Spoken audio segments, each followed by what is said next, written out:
Bonsoir.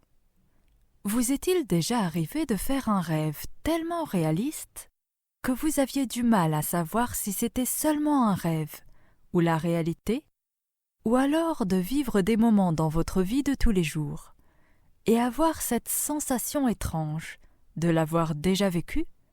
C'est précisément ce genre de situation que vivent certains personnages dans les chroniques de minuit. Bienvenue à vous, voyageurs de la nuit. Installez-vous confortablement. Préparez-vous pour un voyage au cœur de l'imaginaire et du monde des rêves. Je vais vous raconter l'histoire de Jérémy Sinclair.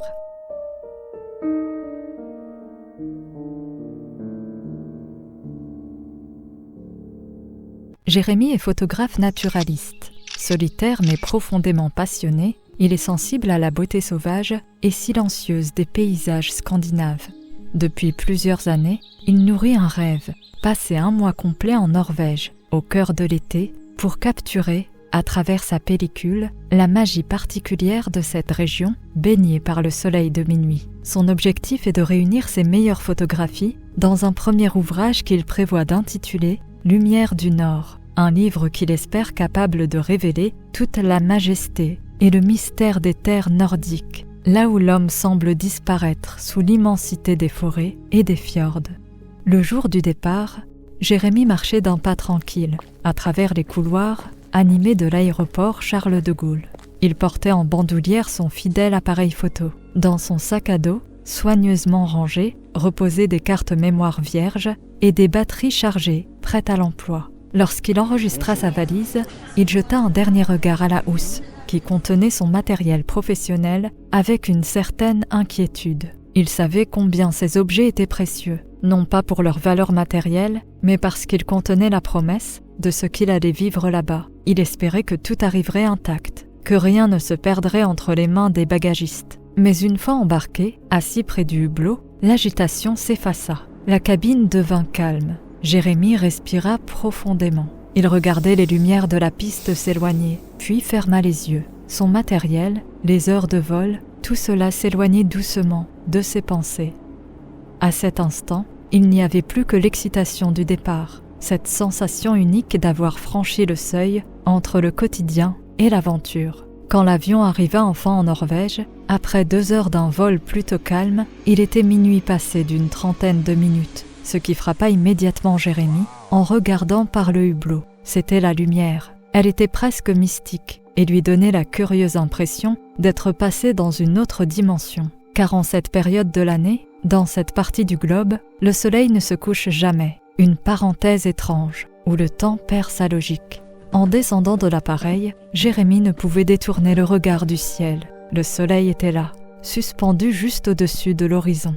Et une lumière dorée baignait le tarmac. Le jour refusait de laisser place à la nuit. Il n'avait jamais rien vu de tel. L'atmosphère était à la fois étrange, douce et presque irréelle. Une fois sa valise récupérée et son matériel vérifié, Jérémy se rendit au bureau de location, où l'attendait une voiture. Il enclencha le GPS et entama la route vers une petite ferme rouge typique, nichée en lisière d'un bois ancien, qu'il avait réservé pour son séjour. La route était paisible, pas une voiture, pas un bruit. En fond sonore, la radio l'aidait à rester éveillé, tandis que la lumière persistante glissait sur les collines. Jérémy se sentait happé par un territoire où le temps semblait avoir perdu sa forme habituelle. Au bout d'une trentaine de minutes, il arriva là où il allait vivre pendant un mois. Le lieu, isolé mais accueillant, respirait la simplicité et la tranquillité. À l'intérieur, les propriétaires avaient laissé une petite note de bienvenue,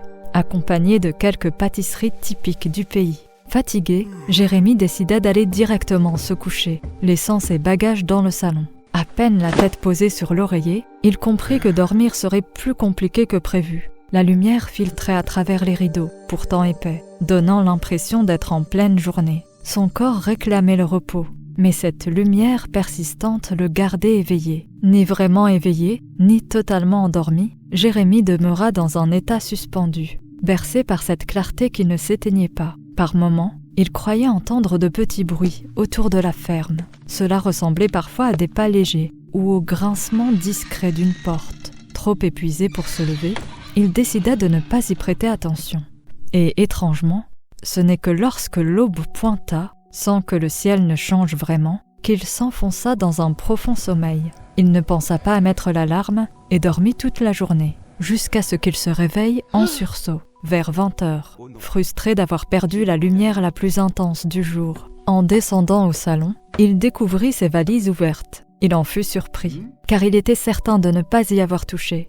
Après une douche rapide, il se rendit dans la cuisine. Certaines des brioches laissées pour lui semblaient grignoter, comme si un petit animal était passé par là. Il se dit que c'était sans doute un rongeur, car la ferme était en pleine nature. Cela n'avait donc rien d'étonnant. Il prit un café noir, mangea un fruit, puis chaussa ses bottines de randonnée. Bien que la soirée soit déjà entamée, la lumière extérieure donnait l'impression du petit matin. Jérémie n'avait qu'une envie, découvrir les environs. Il sortit de la ferme, les bottines fermement lacées, l'appareil photo à l'épaule. L'air était frais, et la lumière, toujours là, mettait en valeur les moindres détails des feuilles et leurs nuances subtiles. Il suivit le sentier qui longeait les bouleaux, puis gravit une petite colline d'où l'on apercevait les fjords de loin. Le paysage s'étendait, immense et silencieux, pas un bruit humain, rien que le frémissement des brins d'herbe et le chant discret d'un oiseau nocturne. Le soleil,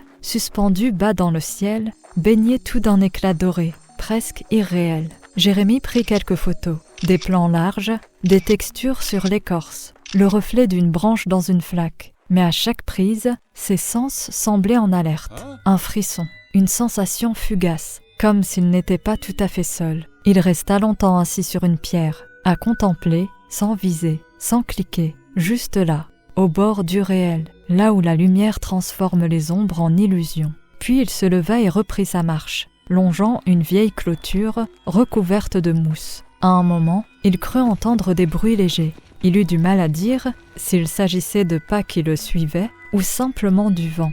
Puis vinrent de petits rires étouffés. Il se ressaisit, pensant que ce n'était sûrement que le bruissement des feuilles, une illusion née de la fatigue et de l'étrangeté du lieu. Mais dans cet état flottant, éveillé sans l'être complètement, Jérémie se sentit glisser doucement vers quelque chose qu'il n'avait pas prévu de rencontrer. Cette nuit-là, il resta dehors plus longtemps que prévu, happé par le mystère du soleil de minuit. Et là, dans le sous-bois, entre les racines des grands pins, un éclat infime, une lueur qui n'avait rien à voir avec le reflet du soleil ou le miroitement de la rosée. Jérémie cligna des yeux, l'éclat se déplaçait, rebondissait contre les branches, montait, descendait, puis disparaissait. Il s'approcha doucement pour essayer d'identifier ce dont il s'agissait. Puis un souffle léger passa dans les arbres. Ce n'était pas le vent, mais un mouvement intérieur, presque comme une respiration de la forêt elle-même. Jérémie resta là un moment, immobile. Il savait que cette lumière, le soleil de minuit, n'était pas qu'un phénomène naturel. Elle modifiait les perceptions, altérait les frontières entre veille et sommeil, entre tangible et invisible. Et cette nuit-là, il comprit que ce territoire de lumière n'était pas vide. Il y avait quelque chose d'irréel, de mystérieux, qui semblait se révéler seulement sous le soleil de minuit. Après cette nuit pleine de surprises à explorer les alentours, Jérémie décida que, pour la première partie de son séjour, il ne sortirait que la nuit, et qu'il tenterait de photographier ce qui semblait lui échapper. Peu à peu, les soirées prirent une tonalité différente. Jérémie commença à percevoir des bruits particuliers, des sons presque enfantins, des petits pas rapides, comme s'ils hésitaient à se faire entendre. Parfois, certains objets semblaient déplacés. Une nuit, son appareil photo disparut, avant de réapparaître dans l'entrée, posé sur un coussin. Il arrivait souvent que des séries de photos nocturnes s'évaporent. Parfois, sa carte mémoire se révélait vide, ou bien certaines images étaient complètement ratées. Elles paraissaient floues, difficiles à interpréter clairement. On distinguait une touffe d'herbe, un tronc d'arbre et, à l'arrière-plan, une silhouette petite, presque enfantine, aux proportions étranges. Jérémie cligna des yeux. Il se dit alors que cette impression de n'être pas seul n'était peut-être pas uniquement le fruit de son imagination. Les jours suivants, Jérémie s'habitua aux petites bizarreries. Un bol déplacé, une chaussette suspendue à une branche, une pierre en forme de cœur posée sur le rebord de sa fenêtre. il interpréta ces gestes comme une forme d'interaction anodine, presque amusante. Chaque nuit, il tentait de capturer ce qu'il croyait percevoir. Une lueur, une forme, un mouvement subtil. Mais chaque matin, la carte était vide. Pour se changer les idées et entrer en contact avec la population locale, il se rendit un matin en ville et entra dans une petite librairie. La propriétaire, une femme au regard clair, le salua et lui demanda s'il logeait près de la lisière de la forêt. Jérémie acquiesça. Le voyant chercher dans l'allée réservée aux livres sur les légendes scandinaves, les elfes et autres esprits de la forêt, elle lui fit une réflexion étrange. Il arrive que lorsqu'on ne dort pas, on voit parfois des choses que les autres oublient. Jérémie sourit, sans vraiment comprendre. Mais cette phrase resta gravée. À mesure que les jours passaient, l'étrangeté devint familiarité. Il n'essayait plus de comprendre, juste de ressentir. Il laissait de petits cadeaux sur le rebord de la fenêtre. Un morceau de sucre, une image, une plume, et il sentait que quelque chose, dehors, répondait. Un soir, alors qu'il rentrait tard d'une promenade au bord du lac, il trouva l'entrée de la ferme, illuminée par des lucioles. Elles tournoyaient lentement, en cercle, comme une ronde. Au centre, posée sur le seuil, une minuscule sculpture en bois, un elfe finement taillé, avec des ailes de feuilles. Jérémie ne dit rien. Il la prit avec délicatesse et la posa sur son bureau. Puis, il s'endormit enfin, pour la première fois en 5 jours, comme apaisé. Le lendemain, tout semblait plus calme. Le vent dans les arbres paraissait plus léger, la lumière douce, presque pastel. Jérémie se sentait bien, reposé comme il ne l'avait pas été depuis longtemps. Il reprit ses excursions avec plus de lenteur, savourant chaque instant. La forêt lui paraissait étrangement vivante, chuchotant une langue oubliée, que seul son inconscient pouvait entendre. Au cours de sa promenade, il posait son appareil de temps à autre, mais n'insistait plus pour capturer absolument tout ce qu'il voyait. Il avait compris que certaines choses ne voulaient pas être immortalisées, du moins pas par des humains. Pourtant, ce qu'il percevait désormais allait au-delà de ses sens habituels. Un matin, en s'éveillant, il trouva sur sa table une petite feuille pliée en origami, formée comme une étoile. Elle n'était pas là la veille. Il sourit, attendri, et la garda précieusement. Ce que la lumière du soleil de minuit révélait, ce n'était pas juste un décor. C'était un autre monde, aux frontières du réel. Ses habitants d'abord espiègles et parfois méfiants, semblaient maintenant lui avoir accordé leur confiance. Les phénomènes étranges devinrent plus présents, mais jamais oppressants. Ce n'étaient pas des événements spectaculaires, juste des décalages subtils. Un objet déplacé, une porte entr'ouverte, qu'il était certain d'avoir fermée, une brindille posée sur son carnet de notes, comme un marque-page naturel. Mais surtout, les clichés nocturnes continuaient de s'effacer. Chaque matin, la carte mémoire semblait réinitialisée. Pourtant, Jérémie ne ressentait ni agacement, ni inquiétude. Il s'adaptait à ce rythme hors du temps, comme si son esprit acceptait que certaines expériences ne puissent pas être enregistrées, seulement traversées. Un soir, alors que la lumière laiteuse baignait les collines, il s'arrêta en bordure du bois. Il n'avait pas prévu de sortir longtemps, juste quelques pas pour respirer. La lumière avait changé, elle semblait plus épaisse, comme si elle flottait entre les arbres. Jérémie s'appuya contre un tronc, ferma les yeux un instant et tout bascula.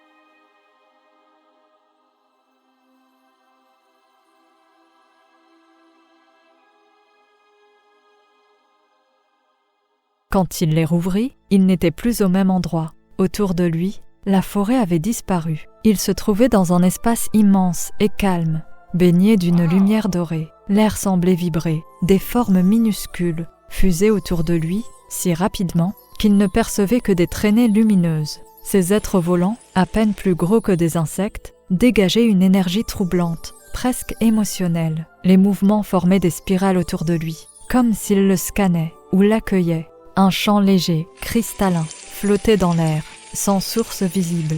Jérémie tendit la main, et l'un des êtres ralentit brièvement, laissant entrevoir une silhouette de lumière pure, sans contour précis, avant de disparaître aussitôt. Puis, une sensation le saisit, comme une chute vertigineuse, à une vitesse défiant la gravité. Il se retrouva à nouveau dans la forêt, mais la magie ne s'était pas totalement effacée. L'air autour de lui vibrait différemment. Un bruissement furtif, une brise venue de nulle part. Et alors, au coin de son œil, juste là, entre deux racines, une silhouette minuscule. Elle ne se montrait pas vraiment. Elle passait furtivement, comme une onde. Jérémie ne tenta pas de la photographier. Il comprenait désormais. Cette lumière du nord, elle était un passage, une frontière floue entre ce que l'on croit réel et ce qui ne se montre qu'aux yeux qui savent attendre. Il resta là longtemps, peut-être 1 heure, et lorsque la brise retomba, il se leva doucement. La fin de son séjour approchait à grands pas, et Jérémie sentit que quelque chose changeait. La lumière, toujours présente, semblait moins insistante, comme si elle acceptait enfin de reculer, non pas pour s'effacer, mais pour faire place à autre chose. Quelques jours plus tard, il fit une dernière promenade dans les bois. Les sentiers lui étaient devenus familiers, mais ce matin-là, il semblait porter une mémoire plus ancienne. Les troncs penchaient doucement, les mousses brillaient d'une teinte subtile, presque dorée. Et alors, comme dans un dernier souffle, le bois se révéla à lui. Des formes émergèrent de l'ombre douce, petites, légères, presque translucides. Des créatures qui ne ressemblaient à rien de ce que l'on connaît vraiment. Certaines avaient des visages ronds, presque enfantins, d'autres des mains fines, comme des brindilles. Elles marchaient, sautaient, se regroupaient. Jérémie les regarda sans bouger et laissa son appareil photo de côté. Il savait désormais que certaines choses ne se laissent pas capturer. Puis, sans bruit, tout disparut. Le bois reprit sa forme familière. La lumière continua de baigner les feuillages. Jérémie se leva, marcha vers la ferme, le cœur rempli de ce qu'il n'avait pas vu, mais vécu. Le jour du départ approchait. Il retourna en ville pour revoir la libraire. Elle le saluait avec des yeux pétillants, comme si elle savait. Elle comprit qu'il avait aperçu près de la ferme les petits êtres qui peuplent la forêt. Elle lui dit que ce n'était pas donné à tout le monde. C'était un privilège rare. Ces êtres vivent dans les interstices du réel, entre les racines et les pierres, là où la lumière reste intacte. Ils fuient les objectifs, échappent aux captures. On les dit joueurs, parfois farouches, mais toujours bienveillants. Le dernier jour arriva. Avec un pincement au cœur, Jérémie prépara ses affaires, envahi par une douce nostalgie. Dans le train, il ouvrit son ordinateur. La carte mémoire ne contenait qu'une seule image, une qu'il ne se souvenait pas avoir prise. La ferme apparaissait, paisible, baignée d'une lumière irréelle, celle du soleil de minuit. Et sur le rebord de la fenêtre, alignée avec une précision étonnante, 6 petites silhouettes fixaient l'objectif. Des formes espiègles, minuscules, figées, comme dans un dernier clin d'œil ou un au revoir silencieux. Puis, l'image s'effaça d'elle-même, comme si elle n'avait jamais existé. Sous ce soleil singulier, Jérémie avait entrevu quelque chose qui ne relevait ni de notre monde, ni de nos lois. Un territoire parallèle, ancien, évoqué dans les légendes scandinaves, peuplé d'esprits de la nature. Des êtres discrets, presque oubliés, gardiens silencieux de la forêt. Ils n'inspiraient aucune peur. Leur royaume était celui du silence, de la forêt profonde et des brumes enchantées. Leur seule exigence, rester invisible. Et Jérémie le savait, il le respectait, tandis que son regard se perdait dans les paysages vertigineux qui défilaient derrière la vitre du train. Il se remémora un dernier geste, fait à la ferme. Sur la table, il avait laissé un mot pour les propriétaires, disant simplement « Merci pour la lumière ». En le rédigeant, dans le livre d'or, son regard s'attarda sur les pages précédentes. Il lut quelques messages laissés par d'anciens visiteurs, tous venus durant l'été. Et là, entre 2 commentaires évoquant le calme et la beauté du lieu, quelques phrases plus énigmatiques apparaissaient. Certains décrivaient une nuit étrange mais douce, comme un rêve dont on ne veut pas se réveiller. Ils parlaient de sensations vagues, de présences furtives dans la lumière tamisée. Personne n'avait pu expliquer ce qu'il avait vu. Mais tous s'accordaient sur une chose. Cet endroit gardait quelque chose, une trace, une énergie, comme un murmure suspendu entre les arbres. Il comprit alors qu'il n'était pas seul à avoir frôlé l'invisible, à avoir aperçu ce qui, tapis au bord du réel, n'existe que dans la lumière du soleil de minuit.